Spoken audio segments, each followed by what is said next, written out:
Please behave yourself. நம்ம மானம் போதும். Please behave yourself. நம்ம மானம் போதும். இந்த ஒரு வீடியோவை கண்டிப்பா எல்லாரும் பார்த்திருப்பீங்க. நேத்துல இருந்து ரொம்ப வைரலா போயிட்டு இருக்கு. நடிகர் மற்றும் கார் ரேசர் அஜித் குமார் கடந்த பிப்ரவரி 7-8 அபுதாபில நடந்த ஒரு இன்டர்நேஷனல் கார் ரேசிங் ஈவென்ட்ல கலந்துருக்காங்க. சனிக்கிழமை ரேஸ் நல்லா போயிட்டு இருந்திருக்கு. அதே மாதிரி ஃபேன்ஸோட சப்போர்ட்டும் நல்லா இருந்திருக்கு. ஞாயிற்றுக்கிழமை என்ன ஆயிருக்கு அப்படின்னா கொஞ்சம் ரொம்ப ஓவரா போயிருந்திருக்கு. அதாவது ரசிகர்கள் எல்லாரும் அவர்கிட்ட செல்ஃபி எடுக்கிற முகத்துல ரொம்ப கூட்ட நெரிசல் ஏற்படுத்தி சக ரேசர்களையும் ரொம்ப இரிட்டேட் பண்ணிருக்காங்க. இரிட்டேட் பண்ணது மொத்த பேரும் கிடையாது, ஒரு சில பேர் என்ன பண்ணியிருந்திருக்காங்கன்னா அந்த ரேஸ் போகும்ல கார், அதோட டோர் எல்லாம் ஓபன் பண்ணி அதுக்குள்ள போய் உட்கார்ந்து செல்ஃபி எல்லாம் எடுக்க ட்ரை பண்ணி இருந்திருக்காங்க. அது மட்டும் இல்லாம ரொம்ப பெரிய கூட்ட நெரிசலை ஏற்படுத்தி அஜித் வந்து அந்த ரேஸ் முடிஞ்சு போயிட்டு இருக்கும்போது அவரோட க்ரூ மெம்பர்ஸே பாத்தீங்கன்னா அவருக்கு பவுன்சரா செயல்படுற மாதிரி ஒரு நிலைமையை ஏற்படுத்தி இருந்திருக்காங்க. இதெல்லாம் பார்க்கும்போது அஜித் குமாருக்கு ரொம்பவே ஒரு பயம் வந்திருக்கும் போல. ஏன்னா அவர் பேசுறதுலே தெரியும். Behave yourself. தியேட்டர் கிடையாதுங்க. ப்ளீஸ்.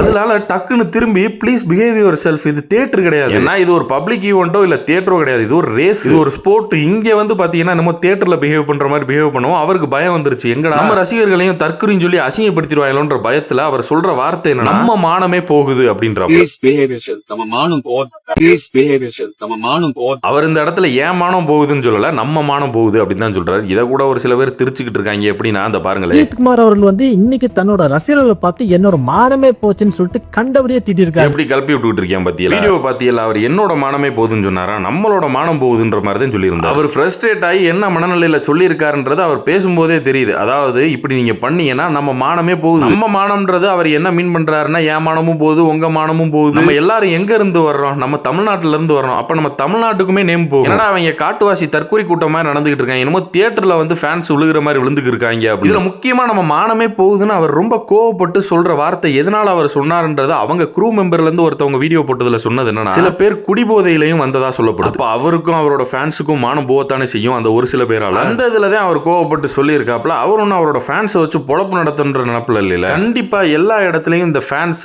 யாரோட ஃபேன்ஸா இருந்தா அவங்க கொஞ்சம் கண்ணியத்தை ஃபாலோ பண்ணி மிருக கூட்டம் மாதிரி பண்ணிட்டு இருக்காங்க. என்னமோ அவங்க விட்டா கடிச்சிருவாங்க போல அவங்களோட ஹீரோ. போய் பொழப்பு தலப்ப பாருங்கடா, திருந்துங்கடா டேய்.